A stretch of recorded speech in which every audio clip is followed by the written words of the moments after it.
എല്ലാവർക്കും നമസ്കാരം. നാമജപത്തിന്റെ മാഹാത്മ്യത്തെക്കുറിച്ച് ഇതിനോടകം ഈ ചാനലിൽ നിരവധി തവണ വീഡിയോസ് ചെയ്തിട്ടുണ്ട്. വളരെ പ്രസക്തമായിട്ടുള്ളൊരു വിഷയമാണ്. ഇത് കലിയുഗമായതുകൊണ്ട് തന്നെ വളരെ പ്രാധാന്യമർഹിക്കുന്ന ഒരു വിഷയമാണ്.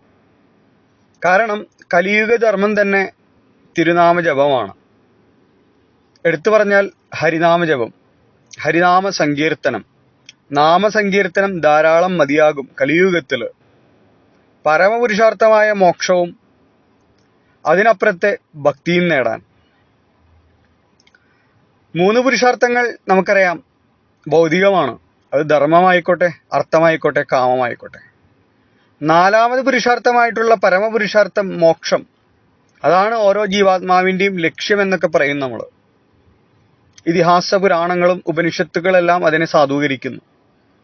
അദ്വൈത സിദ്ധാന്തവും അതിൻ്റെ ആചാര്യന്മാരൊക്കെ അങ്ങനെ തന്നെ സ്ഥാപിക്കുന്നു. പരമപുരുഷാർത്ഥം മോക്ഷമാണ്, ജീവാത്മാവിന് സാധിക്കേണ്ടതായിട്ടുള്ളത് മോക്ഷത്തെയാണ്, അതാണ് മനുഷ്യജന്മം കൊണ്ട് സാധിക്കേണ്ട പരമപ്രയോജനമെന്ന് എന്നെല്ലാം. എന്നാൽ അതിനപ്പുറമാണ് ഭഗവാനോടുള്ള ഭക്തി. ഭാഗവതാദി പുരാണങ്ങൾ അതുപോലെ വൈഷ്ണവ ആചാര്യന്മാരെല്ലാം അത് സ്ഥാപിക്കുന്നുണ്ട്, അത് പ്രഖ്യാപിച്ചിട്ടുണ്ട്. ഭക്തിയാണ് മുക്തിയേക്കാൾ ശ്രേഷ്ഠമെന്ന്. അതിന് നിരവധി ഉദ്ധരണികൾ വൈഷ്ണവ പുരാണങ്ങളിൽ, പ്രത്യേകിച്ച് ഭാഗവതത്തിലെല്ലാം ഉണ്ട്. ആ പരമ പുരുഷാർത്ഥമായിട്ടുള്ള മോക്ഷമായാലും ശരി, അതിലും മേലെ നിൽക്കുന്ന ഭക്തിയാണെങ്കിലും ശരി, ഭഗവാന്റെ തിരുനാമജപത്തിലൂടെ സാധിക്കും.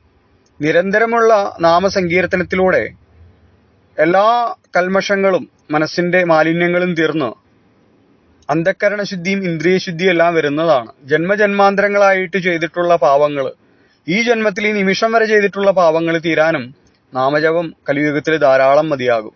മാത്രമല്ല ആകുന്തികമായിട്ട് ഭവിഷ്യമായിട്ട് മേലാക്കം ഒരു പാപങ്ങളും ചെയ്യാൻ തോന്നാതിരിക്കാനും ഈ നാമജപം നമ്മളെ സഹായിക്കും. ധർമ്മമായത് സത്യമായത് മാത്രം ചെയ്യാൻ തോന്നിക്കാനും ഒരു ഉത്തമനും ശ്രേഷ്ഠനുമായ ഭക്തനാകാനും ഭാഗവതനാകാനും ധാർമ്മിക ജീവിതം നയിക്കാനും നാമജപത്തിലൂടെ നമുക്ക് സാധിക്കും. അങ്ങനെ പരമപുരുഷാർത്ഥമായ മുക്തി എപ്പോഴേ നേടിക്കഴിയും. അതിനുള്ള അർഹത വന്നു കഴിഞ്ഞു നാമജപം നിരന്തരം ചെയ്യുന്ന ആളുകൾക്ക്. അതോടൊപ്പം ഭക്തിയും വളരുന്നു, എല്ലാം സാധിക്കുന്നു. മറ്റു യുഗങ്ങളിൽ, സത്യയുഗം, ത്രേതായുഗം, ദ്വാപരയുഗം, അതിലെല്ലാം യജ്ഞങ്ങൾ, യാഗങ്ങൾ തുടങ്ങിയ നിരവധി കാര്യങ്ങൾ ചെയ്യേണ്ടതായിട്ട് വരുന്നു.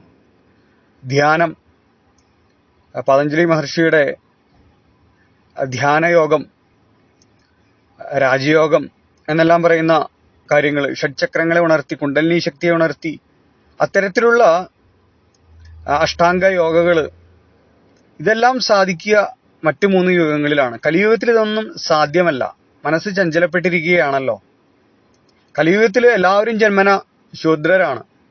അതുകൊണ്ട് തന്നെ മറ്റ് യുഗങ്ങളിൽ നടത്തുന്ന കാര്യങ്ങൾ ഈ യുഗത്തിൽ സാധ്യമല്ല. ഇനി ചെയ്താൽ തന്നെ അതിനൊന്നും ഒരു ശുദ്ധി ഉണ്ടാവില്ല. വേണ്ട പോലെയുള്ള ജ്ഞാനം കലിയുഗവാസികൾക്ക് ലഭ്യമല്ല. മനഃശുദ്ധിയില്ല, ഇന്ദ്രിയശുദ്ധിയില്ല, അന്ധക്കരണ ശുദ്ധിയില്ല, ദ്രവ്യശുദ്ധിയില്ല. ഇപ്പൊ നമ്മളൊരു യജ്ഞോ യാഗോ ചെയ്യണമെന്ന് കരുതിയാൽ തന്നെ അതിനാവശ്യമായിട്ടുള്ള ദ്രവ്യങ്ങൾക്ക് വേണ്ടുന്ന ശുദ്ധി ഇല്ല എന്ന് കലിയുഗത്തിൽ.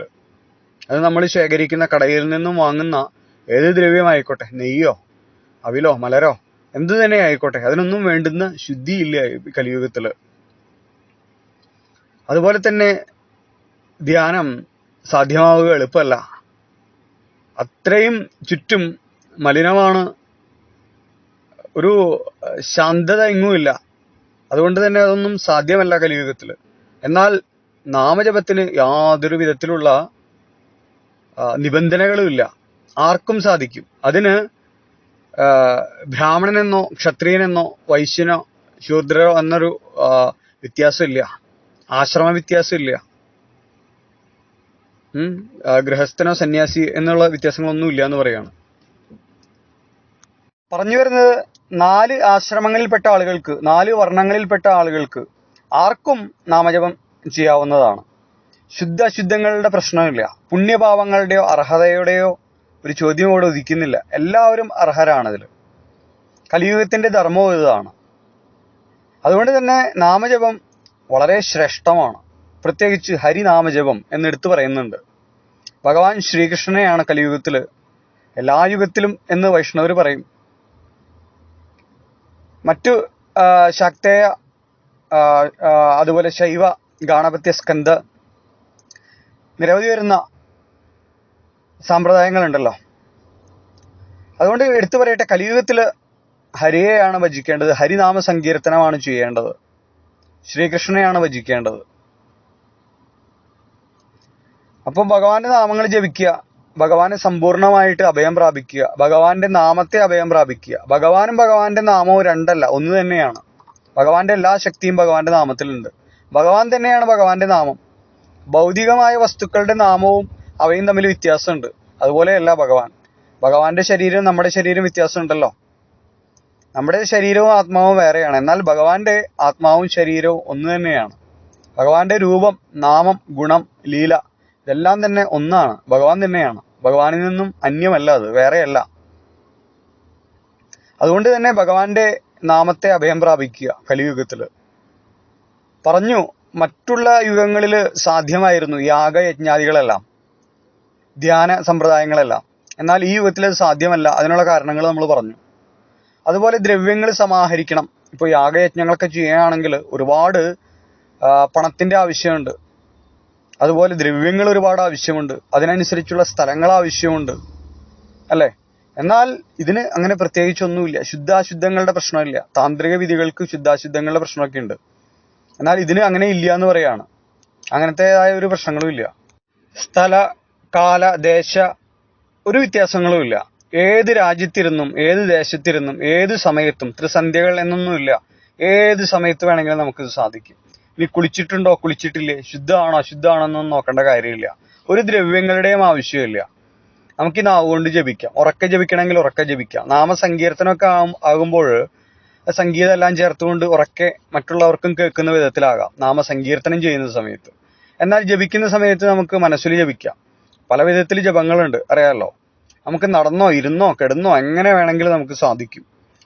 യാതൊരു നിബന്ധനകളും ഇല്ല എന്ന് പറയാണ്. അപ്പൊ അതുകൊണ്ട് ഇത് എളുപ്പമാണ്, എന്നാൽ ഏറ്റവും ശ്രേഷ്ഠവുമാണ്, കലിയുഗ ധർമ്മവുമാണ്. ഇതുകൊണ്ട് പരമപുരുഷാർത്ഥവും അതിനപ്പുറത്തുള്ള ഭക്തിയും നമുക്ക് സാധിക്കും. നേരത്തെ പറഞ്ഞു, അന്ധകരണശുദ്ധി, ഇന്ദ്രിയശുദ്ധി സകലതും ലഭിക്കുന്നു. മനസ്സിന്റെ കൽമഷങ്ങൾ, മാലിന്യങ്ങൾ ഇല്ലാണ്ടാകുന്നു. അങ്ങനെ മനുഷ്യജന്മം കൊണ്ട് സാധിക്കേണ്ട പരമപ്രയോജനം നമുക്ക് ഈ തിരുനാമജപം കൊണ്ട് സാധിക്കും. അതുകൊണ്ട് കലിയുഗ ധർമ്മമായിട്ടുള്ള തിരുനാമം ജപിക്കുക. നമ്മൾ പറയും, ആദ്യ കാലഘട്ടങ്ങളിൽ ജപിച്ചു തുടങ്ങുന്ന സമയത്ത് വലിയ ശ്രദ്ധയൊന്നും കിട്ടുന്നില്ല, മനസ്സ് പാളിപ്പോകുന്നു, മറ്റ് കാര്യങ്ങളിലേക്കൊക്കെ മനസ്സ് പോകുന്നു എന്നൊക്കെ പറയും. അതൊന്നും ഭയപ്പെടേണ്ട കാര്യമില്ല. നാമാപരാധങ്ങളൊക്കെ ചെയ്തു വരും ആദ്യം കാലഘട്ടങ്ങളിൽ. പിന്നീട് നിരന്തര ജപത്തിലൂടെ, നിരന്തര ആ സാധനയിലൂടെ, ഉപാസനയിലൂടെ നിരന്തരം ജപിച്ച് അതെല്ലാം ശരിയായിക്കൊള്ളും. നിഷ്കാമ്യ തലത്തിൽ ജപിക്കുക.